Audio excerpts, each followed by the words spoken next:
Disability. आपका जो जीवन जो है वो एक डिसेबिलिटी हो जाता है। मुझे नहीं मालूम है आप में से कितनों को है, अपन वो बाद में बात करेंगे। लेकिन जहाँ तक मैंने देखा, मैंने एक बच्चे का जिसका एग्जाम्पल दिया, उसकी एज 22 साल थी। दूसरी अभी जिस लेडी का एग्जाम्पल दिया 60 साल की। तो ये रेंज है। 20 साल के 16 साल के लोगों में भी ये डिसीज बहुत कॉमनली हो रही है। ये अलग अलग जगह है जहाँ पे नी पेन हो सकते हैं। मैंने पिक्चर्स इसलिए इंक्लूड किए ताकि मैं आपको समझा सकूँ सिंपल लैंग्वेज में। ये जो रहते हैं ये लिगामेंट रहते हैं। इसका क्या होते हैं?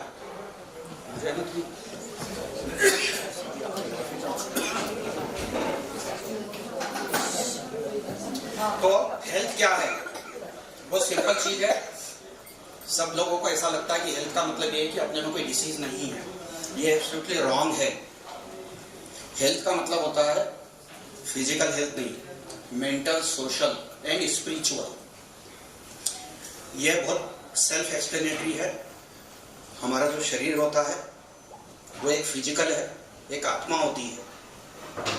उसके साथ में जो शरीर की वेल बीइंग होती है, जिसमें आपको ओवरऑल अच्छा लगे सब कुछ दुख का उसके अंदर सिर्फ दुखना ही नहीं, दुख भी नहीं हो, मेंटल इलनेस। तो ये हेल्थ की डेफिनेशन है। ये मैं इसलिए बता रहा हूँ क्योंकि मेरा जो फोकस है वो प्रिवेंशन पे है। तो इसमें सिर्फ एक्सरसाइज ही नहीं, इसमें मेडिटेशन भी आता है। आप में से काफ़ी लोग जो है इन चीज़ों को करते होंगे। और इन सब चीज़ों का एक्चुअली में मेडिकल साइंस में, हेल्थ में बहुत बड़ा रोल है। अदरवाइज 20, 25 और 30 साल के लोगों में हार्ट अटैक्स नहीं आते, डिप्रेशन नहीं होता, ब्लड प्रेशर नहीं होता, माइग्रेन नहीं होता, जो अभी सबको हो रहा। और ओबेसिटी सबसे बड़ी जो डिसीज है, it's a disease of lifestyle and depression. Modern age की गिफ्ट है ये अपने को। तो आज का जो मोटो है अपना वो है प्रिवेंशन। कि घुटने का दर्द हो गया है, उसका ट्रीटमेंट भी अपन करेंगे, कैसे करना है सिंपल, पर उसको रोकना कैसे है ये सबसे ज्यादा इंपॉर्टेंट है। ये जो भूमिका अभी तक बनाई है मैंने वो सिर्फ इसलिए क्योंकि वो अदरवाइज आपको ऐसा ड्राई लगेगा कि यार पता नहीं क्या बोल रहे हैं सर, है ना। हमने तो ये सुना था कि ये कार्टिलेज घिस जाता है तो उसकी दवाई आती है और आइल सूख जाता है और ग्रीस सूख जाता है और गैप बढ़ जाती है और गैप कम हो जाती है। ये सब चीजें एब्सोल्यूट फर्जीवाड़ा है। ऐसा कुछ भी नहीं होता है। ये सिर्फ वो डॉक्टर्स पेशेंट को अपने ढंग से समझाने की कोशिश करते हैं जिनको खुद को कुछ नहीं आता है।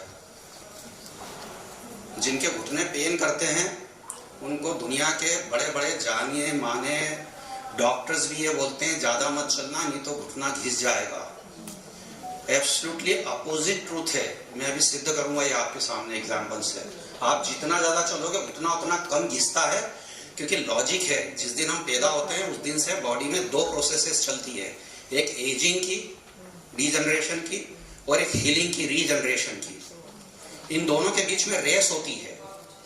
हमारी lifestyle overall physical, mental, spiritual, वो हम किस ढंग से जी रहे हैं उसके ऊपर वो डिपेंड करता है कि हम एजिंग कैसी शो करते हैं। कई बार 40 साल के लोग भी जो है वो 70 साल के दिखते हैं और 70 साल के लोग 20 साल के दिख सकते हैं। डिफरेंस कहाँ है? डिफरेंस जो है वो सोच में है और आपकी लाइफस्टाइल में है।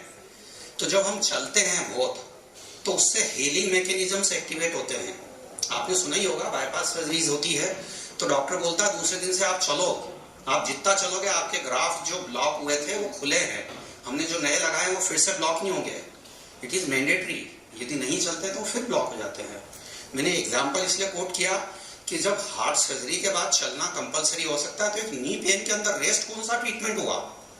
तो जितने भी डॉक्टर नी पेन के लिए रेस्ट एडवाइस करते हैं, आप ये मान के चलना कि वो या तो आपको गलत एडवाइस दे रहा है या उनको कुछ नहीं आता है। ठीक है, सिर्फ डिग्री होने से कुछ नहीं होता है। I am very candid and honest, क्योंकि क्या होता है कि ये इसमें पेशेंट की कोई गलती नहीं होती। वो डॉक्टर के पास जाते हैं तो डॉक्टर की ड्यूटी है कि वो पेशेंट को सही चीज समझाए, बताए, पर उसके लिए उस डॉक्टर को भी आना चाहिए और वो ऑनेस्ट भी होना चाहिए। दोनों चीजें। तो ये मेरा प्रोफेशनल लाइफ है। भाभी ने इससे ज्यादा ही बता दिया था इसलिए मैं इसको स्किप कर देता हूँ। तो इससे बहुत कम है मेरे क्वालिफिकेशन जो उन्होंने बोला था। तो नहीं, मैं नींद में से उठाते रहते लोगों को। तो ये घुटने का दर्द इतना कॉमन क्यों है? अपन सीधे इस पॉइंट पे आ जाते हैं कि ऐसा क्या हो गया है कि पिछले 20, 25, 30 साल में घुटने का दर्द इतना कॉमन हो गया है। हर आदमी को घुटने का दर्द है, आपकी फैमिली में किसी को होगा, बच्चों को हो जाता है। तो घुटने का जो जोड़ है ना, ये बॉडी का सबसे बड़ा जॉइंट माना जाता है और ये बहुत फ्लैट ऑन फ्लैट जॉइंट है। ये जो बोन्स होती है ऐसी फ्लैट है।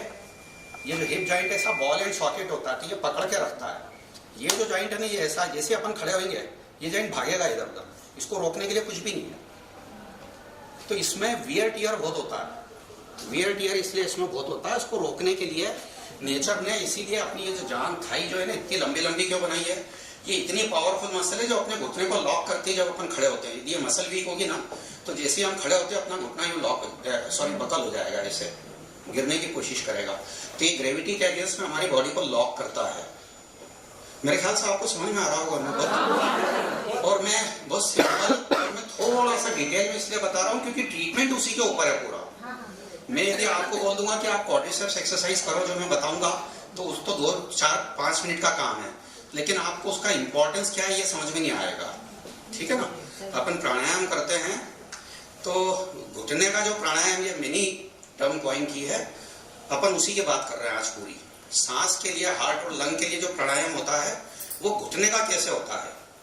अपना सबका फोकस जो रहता है हार्ट पे तो रहता है, लेकिन घुटने को हम लोग निगलेक्ट करते हैं, इसीलिए कि एज के बाद लोग चल ही नहीं पाते हैं।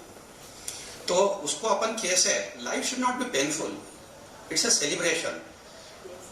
मतलब हम लोगों को ये जो बर्थ मिलती है ये सबसे बड़ी ब्लेसिंग है। Why it should be painful?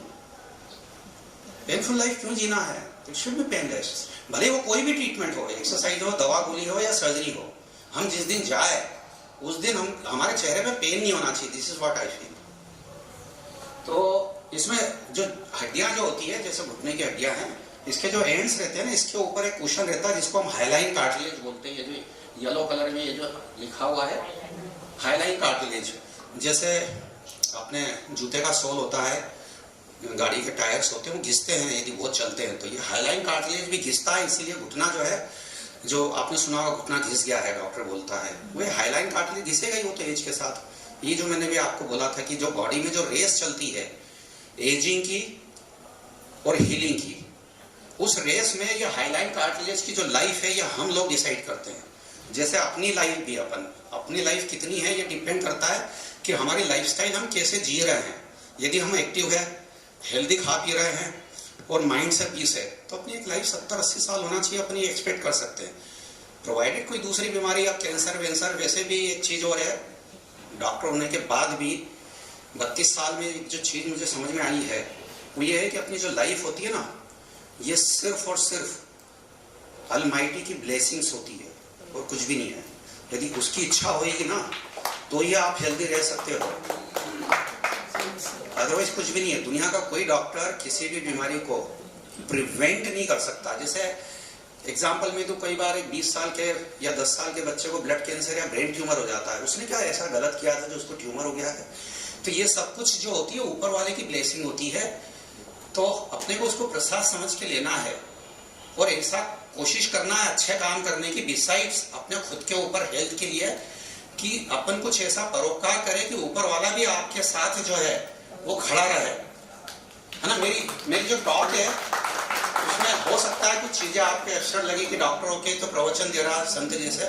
ये प्रवचन नहीं है, ये फैक्ट है। मैं ये इसलिए बोल रहा हूँ क्योंकि कई बार जो ह्यूमन सफरिंग होती है ना, उसमें डॉक्टर हथियार डाल देता है कि यार ये बीमारी इसको क्यों हो गई है। हम लोग नहीं समझ पाते कि क्यों हुई है इसको, तो हमको ऐसा लगता है कि शायद हमारे कुछ कर्मों का प्रारब्ध होगा।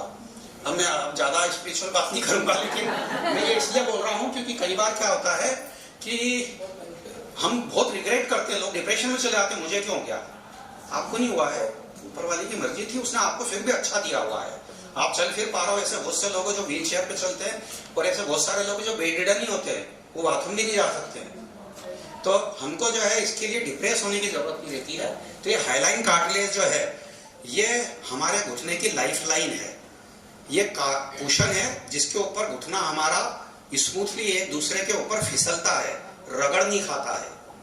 आपने देखा होगा कई बार ओल्ड एज में लोगों के घुटने से आवाज आती है, खड़खड़ खड़ करके, उठते बैठते आवाज आती है, चढ़ाव चढ़ते उतरते आवाज आती है। उस समय आप ये मान के चलो कि वो घुटना एक दूसरे के ऊपर फिसल नहीं रहा है, रगड़ खा रहा है। जब घुटना घिसेगा तो हड्डी के ऊपर हड्डी रगड़ खाएगी, वो पेनफुल हो जाएगा, उसी को आर्थराइटिस बोलते हैं। कई बार जो है लोगों को ऐसा लगता है कि आर्थराइटिस मतलब कोई हवा है। आर्थराइटिस मतलब एक पेनफुल जॉइंट, एक जोड़ जिसमें दर्द होता है। 100 से ज्यादा टाइप के अलग अलग कारण है आर्थराइटिस, जैसे बुखार के भी होते हैं, मलेरिया होता है, टाइफाइड होता है, वैसी आर्थराइटिस भी होती है। जो सबसे कॉमन आर्थराइटिस जो 100% लोगों को होती है, वो होती है एज की वजह से, उम्र की वजह से, जिसको हम ऑस्टियोआर्थराइटिस बोलते हैं। गठियापाई नहीं होती, वो बाय जिसको बोलते हैं, वो रूमेटॉइड आर्थराइटिस होती है, अलग होती है, वो अलग टाइप की होती है, उसका ट्रीटमेंट भी अलग होता है। अभी अपन जो बात कर रहे हैं जनरल, वो जो एज की वजह से सबको होती है, वियर टियर, एजिंग प्रोसेस है, जैसे बाल सफेद होना है, चश्मा लगना है, कैटरेक्ट होना है, मैं उसकी बात कर रहा हूँ। तो ये हाइलाइन कार्टिलेज होता है। ये जो इसमें दिखाया है, ये ऊपर की हड्डी है, ये नीचे की हड्डी है, इसके अंदर ये जो 4 नंबर और ये 5 नंबर जो लिखा हुआ है, ये कार्टिलेज दोनों हड्डियों के बीच में कुशन का काम करता है। ये मसल्स है और ये लिगामेंट है, ये जो दिख रहा है बैंड है की तरफ से, ये नी कैप है अपनी, ठीक है। जब भी अपने घुटने में दर्द होता है, अपना घुटना स्टीफ हो जाता है, क्योंकि नेचर क्या करता है, अपनी मसल्स को एकदम से स्पैज़म में कर देता है, क्योंकि उसके अंदर डिसीज है। तो नेचर क्या करता है, उसको रोकने की कोशिश करता है। जैसे ठंड लगती है तो अपने रोंगटे खड़े हो जाते हैं ताकि अपना हीट का लॉस रुक जाए बाहर, ठीक है। वो नेचर प्रोटेक्ट करती है अपने को, नेचर अपनी मदर है, वो ये चाहती है कि अपने को कोई तकलीफ नहीं होना चाहिए। उसने अपने बहुत सारे नेचुरल डिफेंस दिए हुए हैं। तो ये बेसिक चीजें हैं। ये मैं इसलिए बता रहा हूँ क्योंकि आगे फिर मैं फास्ट आपको समझा पाऊंगा कि क्या चीजें हो रही है। जैसे ये जो व्हाइट दिख रहा है, ये कार्टिलेज होता है। ये जो दिख रही है, ये बेल्ट, ये कब्जे हैं, जिसको हम लिगामेंट बोलते हैं, ये भी लिगामेंट है। ये बीच में ये कुशन है, ठीक है। अब इसमें कुछ चीजें हैं। ये ह्यूमन सफरिंग का जो सबसे नंबर 1 कॉज है, वो कमर का दर्द है। लेकिन मेरे हिसाब से अब आज की तारीख में घुटने का दर्द हो गया। ये क्या है, मॉडर्न डे की लाइफस्टाइल की गिफ्ट है ह्यूमन बीइंग की। मैंने ऑलरेडी आपको बोला था ये गिफ्ट दी अब, क्योंकि अपन ने लाइफस्टाइल अपनी इवॉल्व कर ली है। टाइम था जब घरों में सब लोग नीचे बैठ के खाना खाते थे। आज किसी का नीचे बैठ के यदि अपन खाना खाए तो लोग उसको गलत समझते कि नीचे बैठो तो घुटना खराब हो जाएगा। ऐसा बिल्कुल भी नहीं है। तो ये चीजें हैं। आई सूख जाता है तो आई के इंजेक्शन लगाते हैं, ग्लूकोजामिन, कोंड्राइटिन की वो एमवे की गोलियां आती है, बहुत महंगी है ना। तो वो 100, 200, 300, 400 रुपए रोज की गोली आती है। वो मल्टीनेशनल कंपनी जो है वो हम लोगों को लूटने के लिए बनाती है। ऐसी कोई गोली नहीं है दुनिया में, किताब में नहीं लिखा हुआ है, जिससे आपका घुटना ठीक हो जाए। इसलिए मैं सब इसलिए बताते चल रहा हूँ आपको कि कैल्शियम की और ये ग्लूकोजामिन और कोंड्राइटिन की, रीजॉइन की, इस टाइप की जो दवाइयाँ जो प्रिस्क्राइब की जाती है आपको, उससे आपका सिर्फ नुकसान होना है। बैंक बैलेंस भी लॉस होगा और आपका वेट गेन भी होगा और घुटना ठीक नहीं होगा, इसकी गारंटी है मेरी। कोई डॉक्टर यदि बोल दे कि ये दवाई से आपका घुटना ठीक होता है तो आप बोलना कि आप बात करो अग्रवाल साहब से। कि ये जो डिसीज होती है, ओबेसिटी, डायबिटीज, हार्ट डिसीज, वैसी घुटने की जो आर्थराइटिस है, ये जेनेटिक होती है, जेनेटिक भी होती है। मतलब यदि आपको बहुत खराब टाइप की ये ऐसी आर्थराइटिस हो रही है तो आप ये मान के चलो कि आपकी लड़की को भी हो सकती है। लड़के को नहीं होगी, लड़की को हो सकती है। वो ट्रांसमिशन जो होता है वो लेडीज टू लेडीज होता है, बॉयज में नहीं होता है। और अपना बॉडी वेट जितना होता है उससे 6 से 8 गुना ज्यादा वेट जो है अपने घुटने पे आता है। यदि आपका वेट 100 किलो है तो घुटने पे 800 किलो का बॉडी वेट आता है, क्योंकि 100 किलो इतने बड़े सरफेस एरिया का वेट है। जब इतने छोटे से एरिया पे पड़ता है वो, तो उसका इफेक्ट मल्टीप्लाई होता है 8 गुने से। तो अब आप कल्पना करो कि यदि आपका वजन यदि 10 किलो है तो आपके घुटने पे 10 किलो एक्स्ट्रा वेट नहीं आ रहा है, 80 किलो एक्स्ट्रा वेट आ रहा है। क्योंकि अपन अभी जब ट्रीटमेंट की जब बात करेंगे उसमें वेट लॉस का क्या इंपॉर्टेंस है, या ये जो आपके जो घुटने खराब होते हैं उसमें वो वेट यदि आपका ज्यादा है तो क्यों खराब होता है, अब आप समझ सकते हो। क्योंकि आपका 1 किलो वजन है ज्यादा, इसका मतलब ये नहीं कि वो 1 किलो वजन ज्यादा पड़ रहा है, वो 8 किलो पड़ रहा है। तो नॉर्मल नी कैसे फंक्शन करता है, सिंपल है। दोनों घुटने के बीच में कार्टिलेज है, इधर उधर आगे पीछे चारों तरफ कब्जे है, क्योंकि ये घुटना भागता है इधर उधर, स्टेबल नहीं है। तो वो जो लिगामेंट है, जैसे दरवाजा 3 कब्जे पे टिका रहता है, वैसे ही कब्जे लगे रहते हैं, जिसको लिगामेंट बोलते हैं। आपने नाम सुना होगा, लिगामेंट इंजरी हो गई। लिगामेंट मतलब कुछ नहीं, कब्जे है। इस वजह से मेरा घुटना यूं सीधे ही चल रहा है। इधर के और इधर के जो कब्जे है वो घुटने को इधर उधर नहीं जाने दे रहा है, क्योंकि इसको ऐसे ही चलना है। ठीक है, मैं ये समझा इसलिए रहा हूँ क्योंकि आप में से बहुत सारी चीजों की गलत फहमियां निकल जाए। आपको कभी भी लगे बहुत ज्यादा डिटेल में हो रहा है तो आप बोलना, मैं एकदम शॉर्ट कर दूंगा उसको, है ना। क्योंकि मुझे पता नहीं चलता है, मैं नशे में बोलता हूँ। जब मैं किसी को समझाता हूँ तो नशा रहता है मेरे को कि चलो मैं कम से कम किसी को वो चीज दे पा रहा हूँ जो ऊपर वाले ने मुझे दी थी। है ना। और वो मेरा काम है कि मैं वो लोगों तक पहुंचाऊं, है ना। ये हमारे नाम के आगे डॉक्टर लगा, आपने बोला डॉक्टर भगवान होता, भगवान नहीं होता। डॉक्टर का ये काम होता है कि वो समाज की सेवा भी करे। पैसे तो हम कमाते ही हैं, पैसे तो लेते ही हैं, लेकिन ये सेवा भी होना चाहिए, ये उससे ज्यादा पैसा देती है हमको, ठीक है। तो ये अगेन थोड़ी फिलोसॉफिकल बात बोलने को, नीचे से ऊपर फेंकती है, गाड़ी को चलाती है, ट्रेन को चलाती है, हवाई जहाज को चलाती है, हर मशीन को चलाती है एक मोटर। हमारे घुटने की भी एक मोटर होती है। क्या है वो मोटर? वो मोटर होती है हमारी मसल। ये जो मसल होती है, घुटने को चलाएगा कौन? ये मैं जो चल रहा हूं, इसमें मोटर कहाँ है? मसल है। ये जो मसल है ये ब्रेन से कंट्रोल होती है, इसमें नर्व होती है जो ब्रेन से कनेक्टेड है, इसकी वायरिंग ब्रेन से होती है। तो ब्रेन से सिग्नल आया, मुझे आगे चलना है, वो नर्व का ये आया और मेरी मसल ने काम करना चालू करा और मैं आगे बढ़ा। इसका मतलब ये होगा कि मैं जो भी एक्टिविटी करता हूं उसके लिए मुझे अच्छी मसल चाहिए।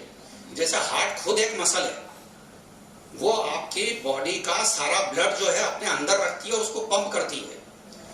यदि वो पंप उसका कमजोर होता है, उसको हम हार्ट फेलियर बोलते हैं। जब हार्ट अटैक आता है तो जो मसल है वो डैमेज हो जाती है और हार्ट फेलियर हो जाता है, और फिर वो जरा सा भी चलता है तो सांस फूलती, क्योंकि वो पंप कर ही नहीं रहा। फिर भी यदि हम ध्यान नहीं दें तो वो हार्ट काम करना बंद कर देता है। तो वैसे ये जो मसल्स है हमारी, ये मोटर है जो हमको चलाती है। जितनी स्ट्रांग होगी हमारे घुटने के, हमारे बॉडी के सारे वेट को, वजन को ये मसल एब्जॉर्ब कर लेगी और हमारा घुटना जो है उसको बचा के रखेगी। आप समझ रहे हो ना।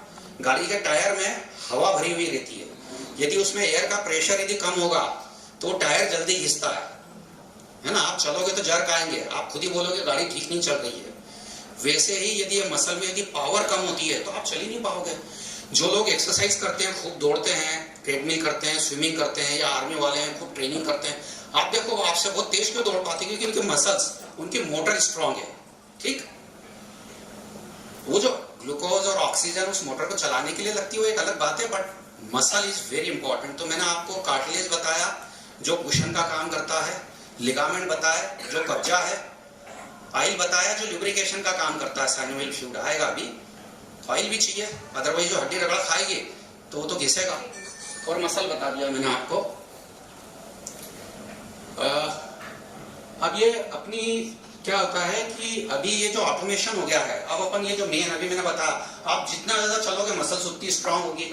अभी क्या होगा, चलना ही नहीं होता। मैं घर के नीचे उतरता हूँ जैसे ही, या तो चढ़ाव से उतरूंगा या लिफ्ट से उतरूंगा। गेट पे गाड़ी खड़ी हुई है, वो रिमोट से खोलता हूँ उसका गेट, में अंदर बैठता हूँ। हॉस्पिटल में जाता हूँ, वो वेले पार्किंग रहती है, मैं मेरे रूम में जाता हूँ, एसी ऑन होता है, ठीक, चौकीदार आता है, पानी रखता है, फिर मैं लिफ्ट से ऊपर में। सबकी लाइफस्टाइल ऐसी है, ठीक है। तो हर काम रिमोट से हो रहा है। आप ड्राइंग रूम में बैठते हो, 4 रिमोट रखे रहते हैं, एक एसी का होता है, एक टीवी का होता है, एक वो केबल का होता है, एक हस्बैंड का रिमोट होता है, पानी लेके आप लोगों के पास, सबके पास होगा। तो मेरी वाइफ के पास है मेरा रिमोट, मैं उसी से चलता हूँ। तो मेरे ऐसे चीप जोक्स चलते रहते हैं, क्योंकि कुछ लोग सो गए थे, मैंने देखा। तो ये जो रिमोट जो होते हैं ना, इसको अपने लाइफ से दूर कर दो बस। और जितनी भी मोटर है आपकी, पानी को छोड़ के, मतलब वो लिफ्ट है, गाड़ी घोड़े हैं, वो दूर कर दो। एक साइकिल खरीद लो। देखिए एक्सीडेंट बहुत होते हैं, मैं एक एग्जांपल दे रहा हूँ, बात कर रहा हूँ।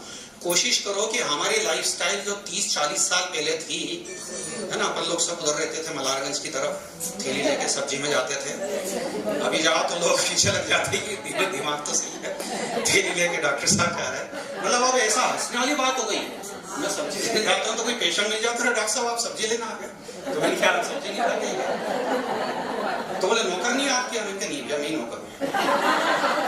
तो मेरा कहने का मतलब ये है कि आपको हर काम करने की ये होना चाहिए, और वही आपकी ये जो मोटर है इसको सही रखेगी। इसके अलावा एक और चीज जो सबसे ज्यादा इंपॉर्टेंट है, मैं बीच में बता रहा हूँ, हालांकि बाद में भी आएगी, जिसको ऑस्टियोपोरोसिस बोलते हैं, मतलब हड्डियां अंदर से खोखली हो गई है। जब हड्डियां स्ट्रांग होती है तो वो पास पास रहती है, भरी हुई रहती है, वो खोखली हो जाती है। क्यों? क्योंकि हम, हमारा शरीर का जो वेट है उससे हमारी हड्डियों को लोड ही नहीं कर रहा है, उसको लोड नहीं कर रहे हैं, तो हड्डियां जो लोड नहीं होती है वो डिसीज होकर वीक हो जाती है, पोरस हो जाती है। तो ये जो कमर है ये झुक जाती है, ये जो घुटने रहते हैं जो सीधे रहते हैं, जब वो बॉडी वजन उस पर पड़ेगा तो धीरे धीरे ये गोल हो जाएंगे। आपने देखा होगा ओल्ड एज में कई लोग अपन ऐसे चलते हैं, ओल्ड एज वाले जो रहते हैं वो ऐसे चलते हैं, आपने देखा होगा। कारण क्या उसका? मसल में पावर नहीं है, बोन आपकी गोल हो गई है, तो आपकी सेंटर ऑफ ग्रेविटी ऐसी होगी कि आप सीधे नहीं चल सकते, आपकी बॉडी को स्विंग करके चलना पड़ेगा, है ना। तो ये बहुत बहुत बेसिक चीज है जो आप लोग देखते हो लेकिन अपने को पता नहीं कि अपने क्यों कर रहे हैं। तो ये चीजें टेक्निकल है जो इंग्लिश में मैंने लिखी हुई है, मैं आपको सिंपल लैंग्वेज में इसलिए समझा रहा हूँ मेरे जोक्स के साथ में कि आप लोग सो नहीं। टेलीविजन देख रहे हैं दिन भर, मोबाइल्स पे खेल रहे हैं, व्हाट्सएप। अभी एक वीडियो आया था व्हाट्सएप पे नरेंद्र मोदी का, ऑलमोस्ट रोते हुए। ये बताना बहुत जरूरी है, मेरे को ऐसा लगा ये रो नहीं थे। आप में से बहुत लोगों ने देखा होगा। उस आदमी का पेन देख के मैंने उस वीडियो को सुना पूरी तरह से। एक एवरेज यंगस्टर 6 घंटे रोज मोबाइल पे खेल रहा है। आप मेरे को ये बताइए, जब ये मोबाइल नहीं थे, ये आपकी 6 घंटे की जो प्रोडक्टिविटी आज मोबाइल पे आप दे रहे हो, वो पहले कहाँ जाती थी? आपकी हेल्थ में और फिजिकल एक्टिविटी में, कंस्ट्रक्टिव वर्क में, है ना। आदमी गिल्ले डंडे खेलता था, फुटबॉल खेलता था, क्रिकेट। अब क्या हो गया? इस पे जो है वो गेम्स खेलता है, पता नहीं कौन कौन से, मुझे नाम भी नहीं पता है उसके। फिर बच्चे सुसाइड करते हैं उसको देख के। तो ये सब चीजें जो मैंने बताई ना कि फिजिकल के अलावा ये मेंटल आपका वो कर रहा है, आंखें खराब कर रहा है, दिमाग खराब कर रहा है। और इन सब चीजों का रिलेशन इससे है, वेट गेन होएगा अपनी। 20% वेट गेन क्यों हुआ अपना पिछले 30 साल में? जबकि आप खाना आज भी, हम लोग तो वही खा रहे हैं जो 30 साल पहले खा रहे थे। आज कोई डबल रोटी खा रहे हैं ऐसा थोड़ी है, पर वेट क्यों डबल हो गया है? क्योंकि ये सब रिलेवेंस जो है ये नी पेन से है उसका। क्योंकि उस नी पे जितना लोड आना था अब उससे 20% ज्यादा आ रहा है। जो मसल पहले स्ट्रांग थी अब वो पहले आधी स्ट्रांग रह गई है, क्योंकि हम उसको यूज ही नहीं कर रहे हैं ना। ये लिगामेंट से मैंने आपको पहले भी बताया था, ये लिगामेंट जो रहते हैं घुटने को स्टेबलाइज करते हैं। ये इधर उधर नहीं जा रहे हैं, मैं चलते चलते यूं ट्विस्ट करूंगा, टर्न करूंगा। ये जो लिगामेंट है मेरे घुटने को स्टेबलाइज करते हैं। ठीक है, बहुत सिंपल है ये।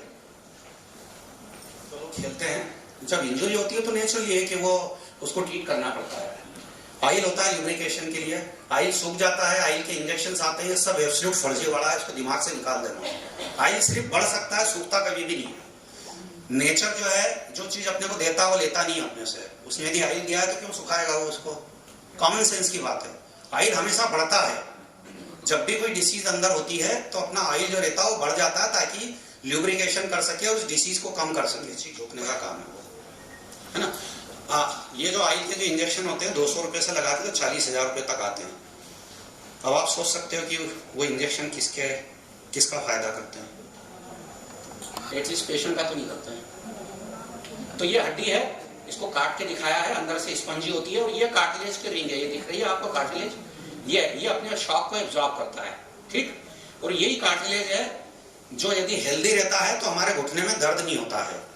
यदि ये घिस जाएगा तो आपकी जो हड्डियां हैं वो आपस में एक दूसरे के ऊपर ये करेंगे। अब इसकी हीलिंग कैसे होती है और ये डीजनरेशन कैसे होता है मैंने बताया। यदि हेल्दी लाइफस्टाइल है, आप एक्सरसाइज कर रहे हो, वेट कंट्रोल में है, आप डेली वॉक कर रहे हैं, वो बॉडी वेट से घिस नहीं रहा है, तो वो हेल्दी रहेगा, आपका घुटना ज्यादा दिन चलेगा। इसलिए जिनका घुटना घिस रहा है उनको रेस्ट की नहीं, उनको वॉक की जरूरत है। मैंने एग्जाम्पल इसलिए सबसे पहले दिया था डॉक्टर का, है ना। मैं बता देता हूँ, इंदौर की जानी मानी डॉक्टर है डॉक्टर वैजयंती घोरासकर, मैं उनकी बात कर रहा था, ठीक है। मैंने नाम इसलिए लिया कि मेरी भाभी है, मैं कोई मार्केटिंग और एडवर्टाइजमेंट नहीं कर रहा हूँ अपनी। मैं आप लोगों को एम्फेसाइज कर रहा हूँ कि जब वो ये सब कर सकती है तो आप लोग भी कर सकते हो, प्रोवाइडेड कि आप उस कंसेप्ट को इम्बाइब करो, उस कंसेप्ट को मानो कि हाँ ये सच है ना। 10 दिन नहीं चलेंगे, 11वें दिन चलेंगे, 20 दिन बाद और बेटर चलेंगे, महीने भर बाद तो दौड़ लोगे आप। क्योंकि मैं यहाँ पे कोई पेन किलर बताने नहीं आया आपको ही मालूम है ब्रुफेन कॉम्बिफ्रेम हम भी वही लिखते हैं। That is not the treatment. उनकी जरूरत कहाँ होती है मेडिसिन की, मैं बताऊंगा आपको।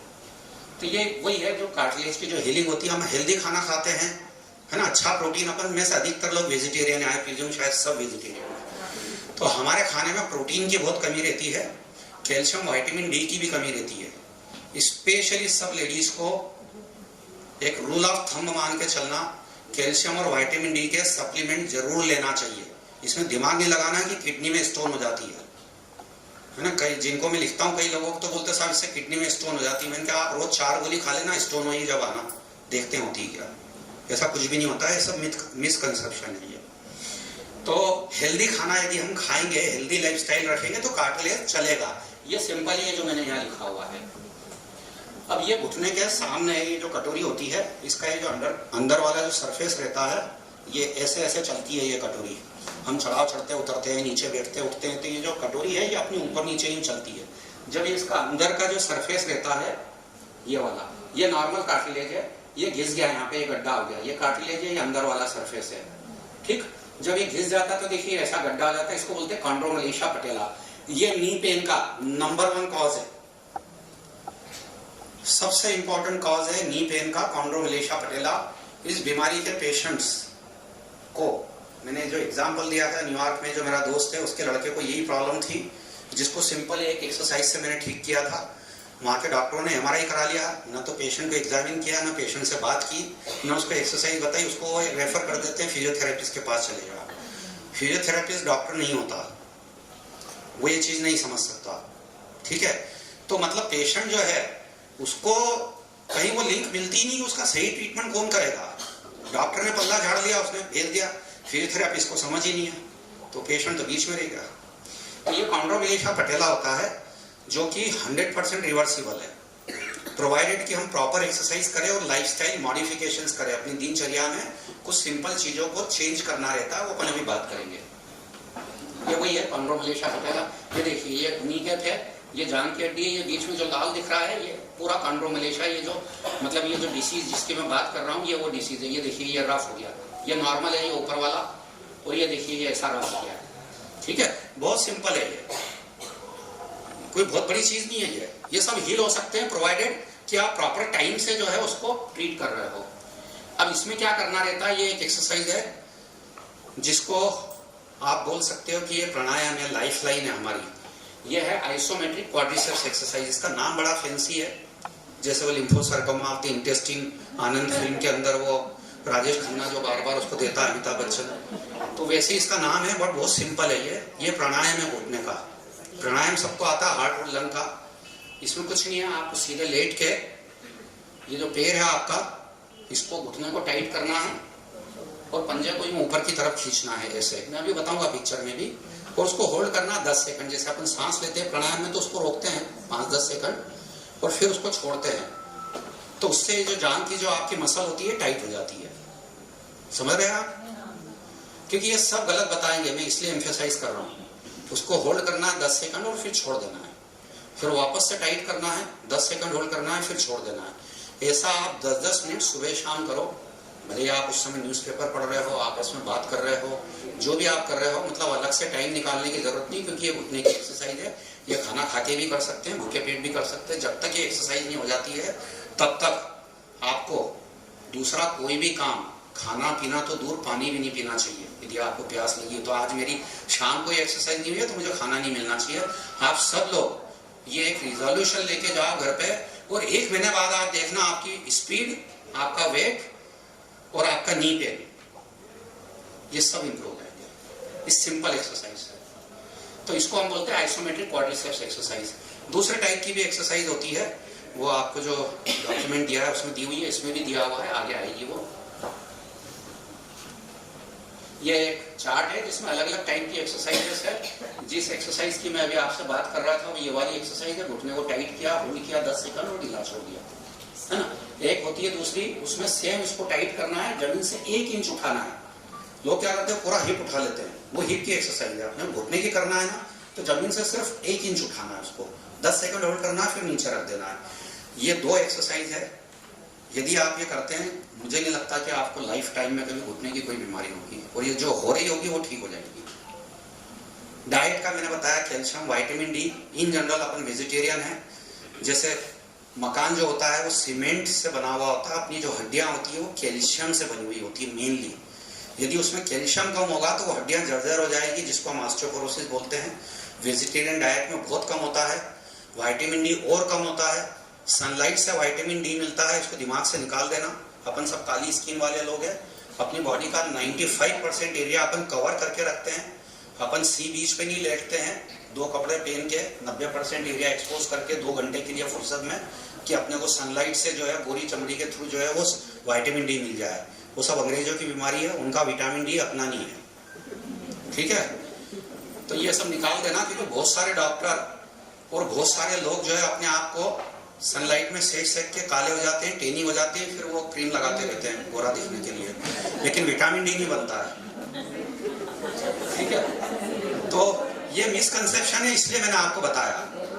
ठीक है, आप कर सकते हो कुछ भी, पर मैंने देखा है और मैं आपसे जो बात कर रहा हूँ ये सब साइंटिफिक बात है, ये मेरा इमेजिनेशन नहीं है। मैं बिल्कुल सेंसेस में बात कर रहा हूँ, नशे पत्ती में बिल्कुल भी नहीं। क्योंकि इस टाइप की टॉक शायद आपने नहीं सुनी होगी, कोई करता भी नहीं है। क्योंकि जो लोग इस टाइप की बात करते हैं उनके लिए लोग बोलते हैं अपने पेट को कुल्हाड़ी खुद मार रहा है। मेरा ऐसा मानना है कि यदि समाज में हम लोग कुछ अच्छी चीज दे सकते हैं तो इससे बड़ी सर्विस कोई नहीं हो सकती। ठीक है, और शायद आप लोगों ने भी ये क्लब इसलिए बनाया है कि सब आप एक दूसरे के लिए एक मेंटल और इमोशनल सपोर्ट हो, अदरवाइज क्या जरूरत है। क्लब का फेलोशिप का मतलब क्या होता है कि आप सब लोगों एक दूसरे की स्ट्रेंथ हो आप, और इससे जो है ना, क्योंकि human life is very complex है ना। कभी बच्चा बीमार हो जाता है, कभी ससुर बीमार हो जाते हैं, कभी ननद दुख देती है, कभी सास गिर पड़ती है, हिप टूट जाता है, उसको देखने वाला नहीं होता है ना। कभी हस्बैंड कहीं बिजी रहता है बीवी को छोड़ के, बहुत सारे मतलब ऐसी बीमारियां होती है। तो मेरा कहने का मतलब ये है कि लाइफ इज ए सेलिब्रेशन, उत्सव है।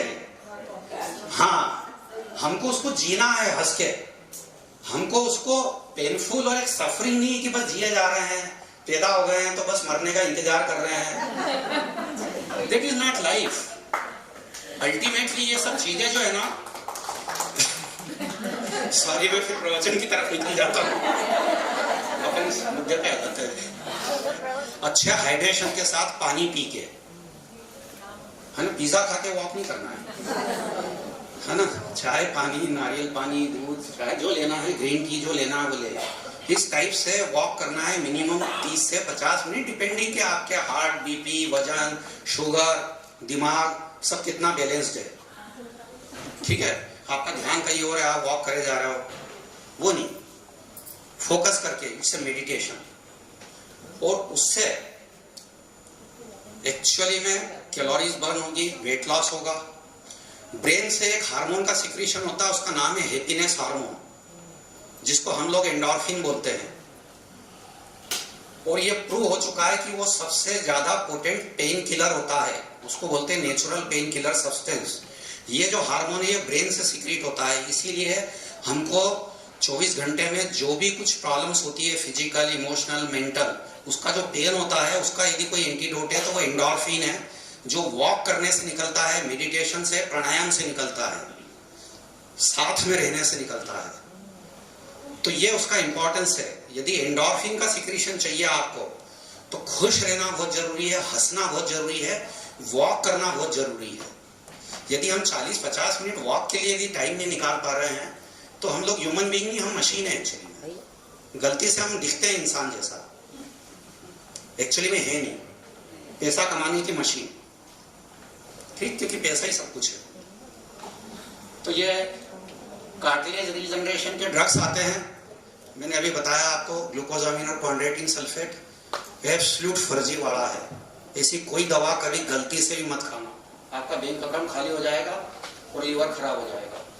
आइल, विस्को सप्लीमेंटेशन के लिए आइल के इंजेक्शन लगते हैं, कुछ नहीं होता इससे। और सर्जरी अलग अलग टाइप की होती है, ऐसा नहीं कि जैसे बाईपास सर्जरी भी होती है। यदि घुटना आपका इतना खराब हो गया है, आप एक्टिव लाइफस्टाइल जीना चाहते हो, मैं उनकी बात नहीं कर रहा हूँ 70-80 साल की जो बेडरिडन है, हालांकि वो भी यदि जीना चाहते हैं और उनका घुटना पेनफुल है और उठ के बाथरूम भी नहीं जा पा रहे हैं और यदि गिरने की उनके रिस्क है तो उनके भी नी रिप्लेसमेंट हम करते हैं। 80, 85, 90 साल की एज में भी नी रिप्लेसमेंट करते हैं और पेशेंट चलते हैं। या जिनके हिप टूट जाते हैं या कोई फ्रैक्चर हो जाता है तो उनको इनवैलिड नहीं कर सकते। जैसे लाइफ के रिस्क लेके बाईपास सर्जरी करते हैं, वैसे ही हिप सर्जरी 80-90 साल की एज में या नी रिप्लेसमेंट सर्जरी, जिनको 10 बीमारी है, किडनी ट्रांसप्लांट हो गई, बाईपास हो गई, डायबिटीज है, लीवर ट्रांसप्लांट हो गया है, तो इसका मतलब ही नहीं होगा कि हम उस पेशेंट को जो है अगरबत्ती लगा दें और भगवान से बोले कि भैया अब इसका जाने का टाइम आ गया। ऐसा नहीं है। यदि कर सकते हैं तो उसके ठीक होने की सारी ट्रीटमेंट यदि हम अफोर्ड कर सकते हैं और हमारा विल पावर है कि हमारा बाप है, हमारी दादाजी है या हमारी माँ है, हमको इसकी केयर करना है, तो वो ट्रीटमेंट यदि फिजिबल है तो करना चाहिए। उसमें कोई ये, मैं उस चीज की बात नहीं कर रहा हूँ, मैं एक जनरल बात कर रहा था। ये अभी तक जो बात की, इसका मतलब ये नहीं कि हम दवा या सर्जरी दवा या सर्जरी जो होती है वो हम उसका ट्रीटमेंट होता ही नहीं, ऐसा नहीं है। ठीक है, तो सर्जरी क्या क्या होती है नी पेन के लिए? इसमें दूरबीन से होती है, नी रिप्लेसमेंट होता है। किन लोगों को करना चाहिए, एक सिंगल लाइन में मैं आपको बता दूं, यदि हम में से किसी की भी लाइफस्टाइल इतनी पेनफुल है कि वो एक्सरसाइज भी कर रहे हैं, डायबिटीज कंट्रोल में है, पेन किलर भी ले ली है, एक स्टिक भी ले ली है उन्होंने, इसके बावजूद भी वो बाथरूम जाते हैं तो डर लगता है गिर नहीं जाए, अपने routine activities of daily living, खुद के जो कामकाज रहते हैं वो यदि नहीं कर पा रहे हैं, तो उनको नी रिप्लेसमेंट की सर्जरी 100% कराना चाहिए। क्योंकि ये वो टाइम नहीं, अपन बाईपास कराते हैं कि नहीं, अपने कुछ हार्ट अटैक आया, अस्पताल पहुंचे, बीपी लो है, डॉक्टर ने बोला है कि जान बचानी है तो सर्जरी करना है, फैमिली बोलती बताओ कहाँ साइन करना है, कुछ नहीं होता तो घर भेज देता आदमी, पर कराता है क्योंकि वहाँ लाइफ का सवाल है, यहाँ क्वालिटी ऑफ लाइफ का सवाल है। आप बिस्तर में कब तक रहोगे? और आज के जमाने में बिस्तर में काम कौन कर सकता है सर? आप खुद सब कुछ सेवा करना चाहते हो अपने पेरेंट्स की, पर 24 घंटे आप बिस्तर में उनको, ये पेशेंट जो है वो मेंटली सीक हो जाएगा कि मेरी वजह से पूरा घर अटक गया है, तो वो ट्रीटमेंट करना चाहिए। नी रिप्लेसमेंट सर्जरी जैसे टॉन्सिल अपेंडिक्स की सर्जरी होती है सिंपल, उससे ज्यादा सर्जरी सिंपल और रिवार्डिंग है, प्रोवाइडेड सही जगह पे सही डॉक्टर के हाथ में सही सेटअप में होना चाहिए, है ना? चाहे जिस गली में छोटे मोटे नर्सिंग होम में वहां नहीं होती। मैं ये इसलिए बताने की कोशिश कर रहा हूँ क्योंकि आजकल क्या हर चीज ऐसी हो गई है कि कोई हर आदमी हर कुछ करने बैठ गया आजकल। ठीक, वो ऐसा नहीं, इंस्टीट्यूशन होना चाहिए जहाँ प्रॉपर हॉस्पिटल्स हो, आपने देखे ही है सबने, है ना? तो वो ये है, तो वो ये सर्जरी का इंपॉर्टेंस है। इंडिकेशंस मैंने बता दिया। डिसेबलिंग नी पेन, ये मैंने येलो इसमें इसलिए लिखा है कि वो नी पेन जो आपकी लाइफ को डिसेबल्ड कर रहा है, नॉट पेन। पेन की इंडिकेशन नहीं है, डिसेबलिंग होना चाहिए, है ना? ये बाकी उसका डिस्क्रिप्शन है, मैंने आपको सिंगल लाइन में समझा दिया।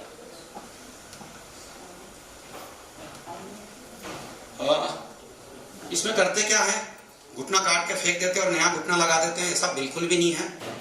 इसके अंदर घुटने के जो कार्टिलेज थे जो मैंने आपको दिखाया था, सिर्फ उस कार्टिलेज को छील के जैसे दांत पे कैप लगाते हैं वैसे मेटल की कैप ऊपर और नीचे लगा देते हैं और बीच में एक हाई डेंसिटी पॉलीथिलीन की ट्रे डाल देते हैं, क्योंकि मेटल पे मेटल नहीं चल सकता है। और जब वो लगा देते हैं और पेशेंट चलता है तो उसको पता भी नहीं चलता कि कोई नी रिप्लेसमेंट हुआ है। हाँ, ये बहुत इंपॉर्टेंट था।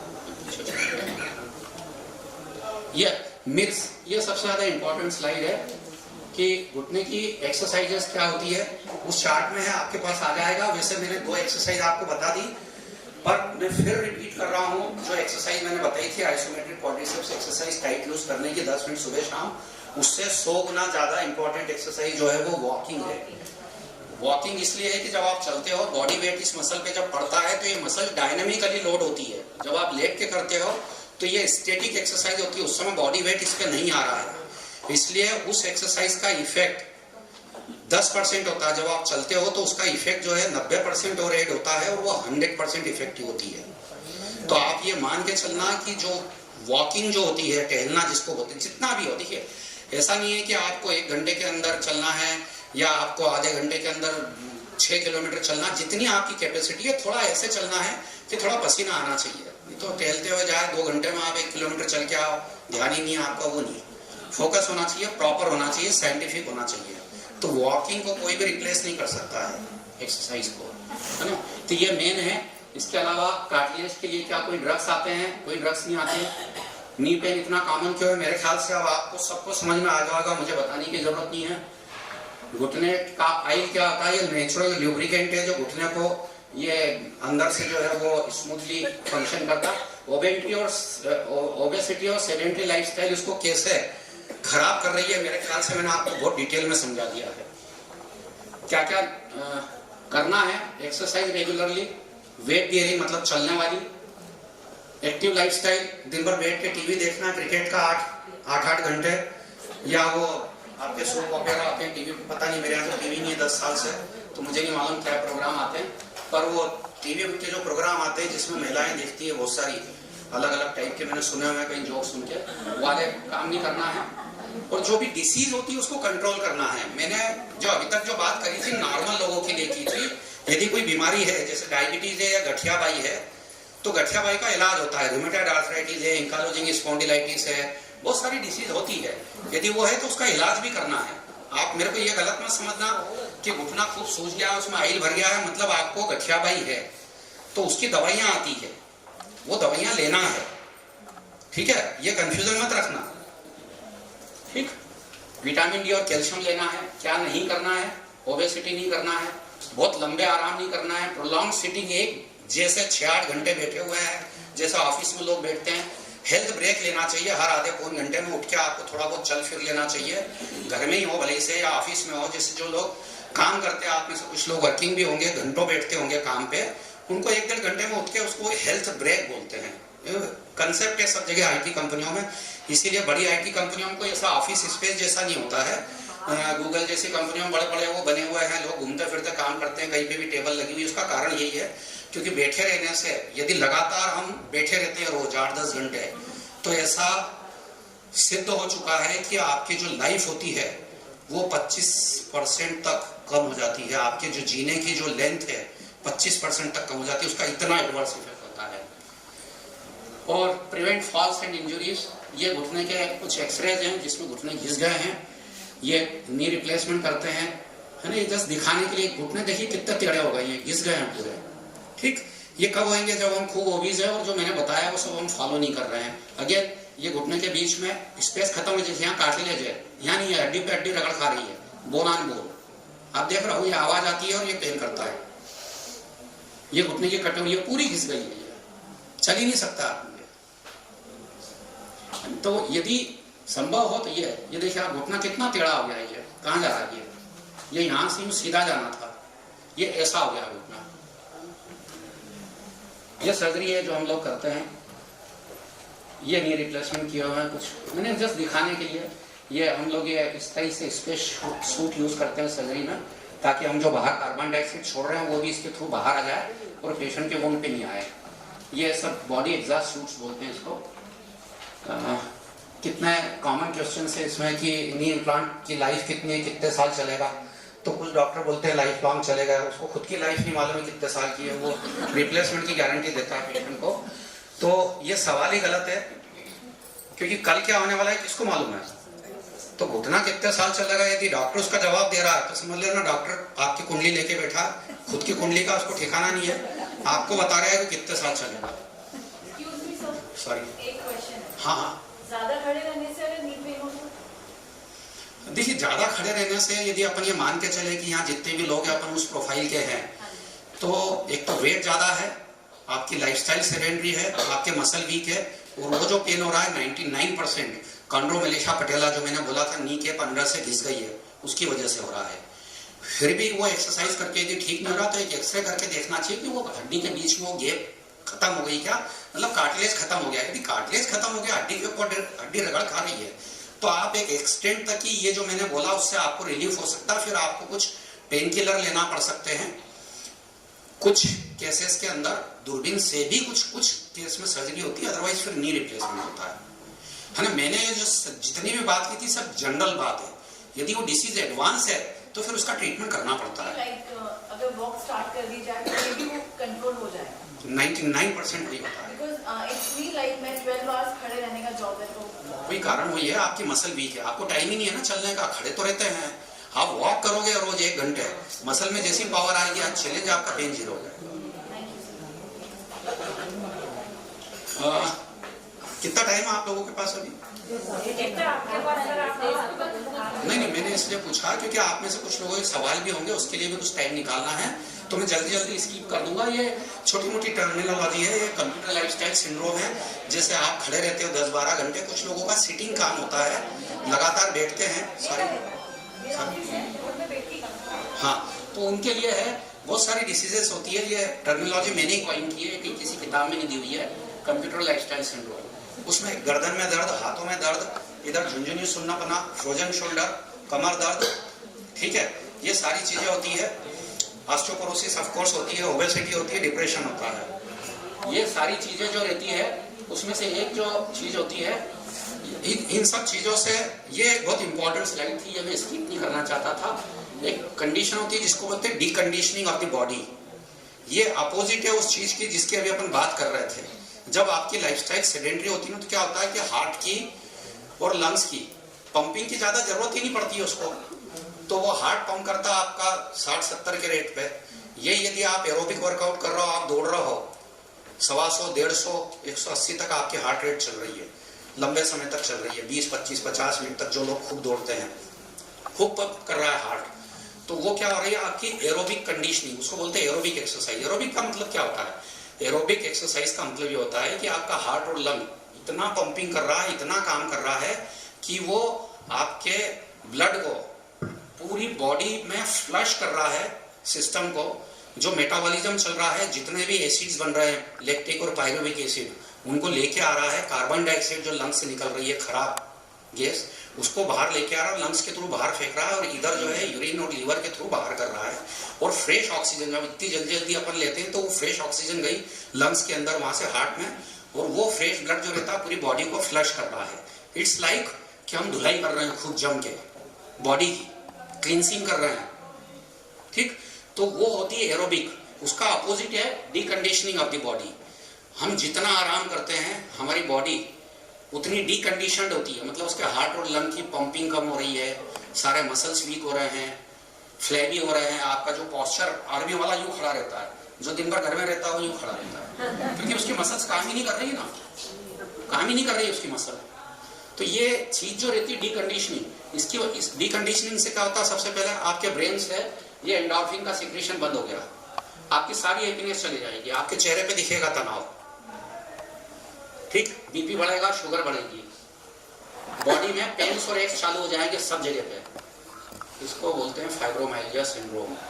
1 मिनट की एक स्टोरी फिर से हमारे समाज की, माहेश्वरी समाज की, एलीट फैमिली की लड़की, इंदौर की, मेरे दोस्त की डॉटर, यूएस गई, कंप्यूटर इंजीनियर, शादी होके 1 साल काम किया, पेन्स चालू हो गए, वहाँ यूनिवर्सिटी हॉस्पिटल में दिखाया, बहुत इंपॉर्टेंट है, ध्यान से सुनना। उन्होंने दवाइयाँ चालू करी, दुनिया की सारी जांचें हो गई, 12 ड्रग्स चल रहे थे including steroid and anti depressant और नींद की दवा, फिर भी कोई रिलीफ नहीं हो रहा। इन-लॉज बोले लड़की पागल है, हमारे माथे मार दिया आपने, ठीक। मेरे को फोन आता है बच्ची का, अंकल ये हो रहा है, वो हो रहा है, ये हो रहा है। मैंने कहा जांच की रिपोर्ट भेजो। मैंने कहा वहाँ के डॉक्टरों ने देखा है, ठीक हो ही जाना चाहिए, क्या प्रॉब्लम है, ये है। अल्टीमेटली हथियार डाल दिए और उन्होंने बोला बच्चे को इंडिया लेके आना है। इन-लॉज ने बोला ठीक है हम बम्बई इलाज करा लेंगे। पिताजी ने बोला नहीं, इंदौर में डॉक्टर प्रवीण अग्रवाल है, उनसे इलाज कराएंगे। तो बोले क्यों? तो बोले वो बेस्ट डॉक्टर है, वो लेके आए भाभी उनको मेरे यहाँ पे एयरपोर्ट से, एम्बुलेंस से मेरे घर आए। उस बच्चे से मैंने बात की 1 मिनट सिर्फ, और उसके डायग्नोसिस मैंने लिखी, फाइब्रोमाइल्जिया। उसको हॉस्पिटल में एडमिट किया है। क्या होती है डिसीज अभी अपन बात करेंगे, 1 मिनट में मैं स्टोरी खत्म कर दूंगा। उसको भर्ती करा और उसको सिर्फ एक क्रोसिन की गोली लिखी मैंने,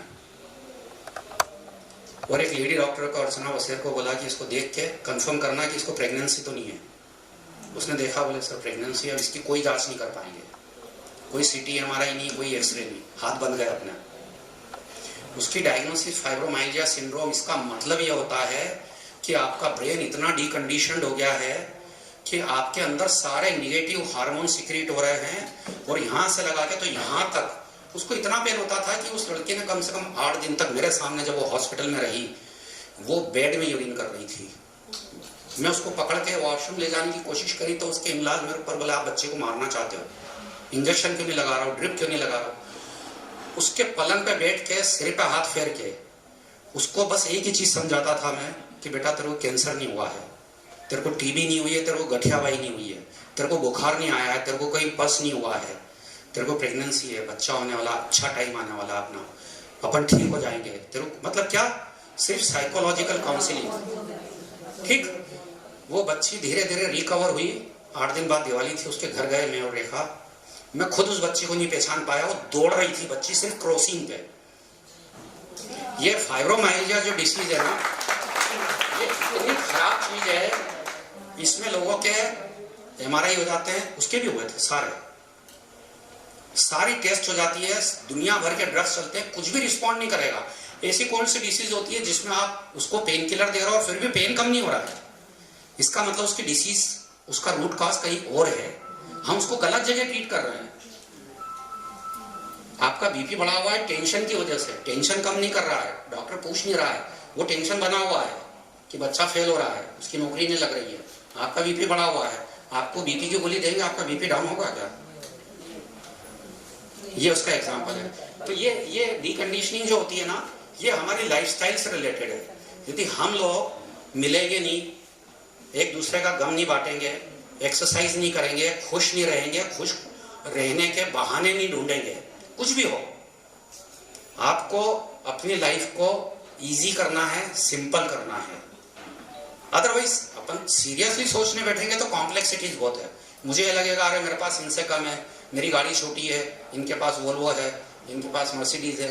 ये सब चीज़ों से जो है ये फाइब्रोमाइल्जिया नाम की बीमारी होती है, जिसको हिंदी में जेलेसी भी बोलते हैं। हमको खुश होना चाहिए, मेरे को खुश होना चाहिए कि अरे मेरे दोस्त के पास तो बड़ी गाड़ी है, मेरे दोस्त ने कितनी प्रोग्रेस कर ली है। ये फीलिंग जिस दिन, इसीलिए मैंने सबसे पहले हेल्थ की डेफिनेशन बताई थी, उसको हेल्थ बोलते हैं। जिस दिन मेरे को तकलीफ होएगी क्यों इसके पास बड़ी गाड़ी कैसे आ गई साले के पास, इसके बाद तो मेरे से कम अक्कल है। आप हेल्दी नहीं हो, आप मेंटली सिक हो, आपको ट्रीटमेंट की जरूरत है। ऑस्टियोपोरोसिस मैंने आपको बता दिया, आप जितना चलोगे ऑस्टियोपोरोसिस, कैल्शियम विटामिन डी खाने से हड्डियां स्ट्रांग नहीं होती है। आपने सीमेंट का मकान बनाया है, यदि पानी की यदि उसके ऊपर रूटीनली तरी नहीं की है आपने, तो वो सीमेंट प्रॉपर सेट नहीं होती है। कैल्शियम हड्डी के अंदर तभी सेट होता है जब हम चलते हैं, बॉडी ग्रेविटी के अगेंस्ट में लोड होती है। बहुत बेसिक चीजें हैं, ये बताना बहुत जरूरी है। ये जो पॉइंट लिखा है most important is load the body against the gravity. चलना है हमको, हम दिन भर बैठे रहेंगे, खूब टन्स में कैल्शियम खाएंगे, आपका ऑस्टियोपोरोसिस भगवान भी ठीक नहीं कर सकता। ये ऑस्टियोपोरोसिस देखिए, ये हड्डी है हिप की, ये सारे जो ट्रेबेकुलर कॉलम है, जैसे मकान में 4 कॉलम रहते हैं, नॉर्मल कॉलम है, और ये देखिए ये सब खत्म होगा, ये ऑस्टियोपोरोसिस है, ये नॉर्मल बोन है। ये हिप रोस्ट टूट जाते हैं लोगों के, हम दिन भर यही करते हैं। टेक होम मैसेज, ये सबसे इंपॉर्टेंट है, ये आपको घर लेके जाना है बैग में आज, ठीक है। तो ये जो पेन होता है नेक में, बैक में, नी में, सेडेंटरी लाइफस्टाइल की वजह से या कंप्यूटर प्रोफेशनल में, इसको हम काउंटर बैलेंस कर सकते हैं by simple lifestyle changes. Health breaks लेना है, मतलब लगातार बैठे नहीं रहना है। मसल टोन को इंप्रूव करने के लिए बीच बीच में उठ के घूमना फिरना है। इनकलकुलेटिंग 1 hour of daily life exercises, combining 3 types of exercise. Aerobics 45 minute की, मतलब ब्रिस्क वॉक करना है। स्ट्रेंथ ट्रेनिंग मतलब वजन वाली भी एक्सरसाइज का टाइप होता है, मैंने बहुत डिटेल में इसलिए नहीं करा कि बहुत बड़ा टॉपिक हो जाता है। और स्ट्रेचिंग्स करना है, प्राणायाम, वो योग में जो स्ट्रेचिंग होती है, मतलब ये 3 टाइप के कॉम्बिनेशन में एक्सरसाइजेस जब करते हैं तो उसको हम होलसम एक्सरसाइज बोलते हैं। और प्राणायाम और मेडिटेशन, इससे आपकी सोल की एक्सरसाइज होती है। जितनी भी बताइए, इससे बॉडी की एक्सरसाइज होती है, इससे आपकी आत्मा की एक्सरसाइज होती है, क्योंकि हमारा सिर्फ शरीर नहीं है, हम आत्मा भी हैं। यदि हम शरीर और आत्मा दोनों को कंबाइन करके और उसका यदि हम हेल्थ का यदि ध्यान रखेंगे तो ही हम ठीक रह सकते हैं। दवा गोली से, एक्सरसाइज से या सर्जरी से ठीक नहीं हो सकता है। इन चीजों का रोल भी बहुत बड़ा है। इसलिए ये जो मैसेज है ये सबसे इंपॉर्टेंट है इस पूरी अभी तक की स्लाइड्स में। यदि हम इन चीजों को नहीं फॉलो कर रहे हैं तो मान के चलें कि हमको दुनिया का कोई भी डॉक्टर ठीक नहीं कर सकता है। गुड बाय नी पे आप सब लोगों का बहुत बहुत धन्यवाद।